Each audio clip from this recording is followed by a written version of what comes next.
Шөгіндір қозуға шығашақ техниканың түзіклігін текшірелер, роль артына отырашақ механизаторларының тиешлі документларын барлылар.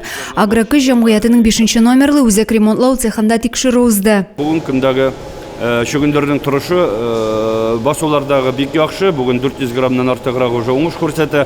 Собағының да өсі шайбет, әлі өсе тұра 15 граммға көтерілі тұрашақ. Бұл район қырларында шекер шөгіндірін 9300 гектар мейданда өстіргенлер.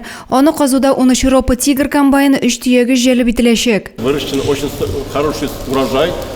Предварительный урожай составляет уже примерно по району средний где-то более 400 гектара. Еще будут расти. И, как говорится, мы в этом году имеем, если Аллах аккуратно уберем, хорошо чисто уберем, рекордный урожай в этом году, такая возможность есть. И тем более площади увеличились. Здесь шекері заводына ташу үшін техника жетерлік. Завод шимал қабыл етерге тұлысынша әзір. Біз енді өзіміз ойлауызша 22 августа қази башлайшақпыз шөгіндеріні.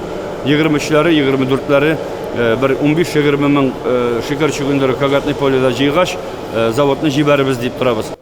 Шөгіндір қазуда қатнашушылар шулайық агротехника тәләпләрін, иминлік нормаларын жеріне жеткіріп өтерге тиеш.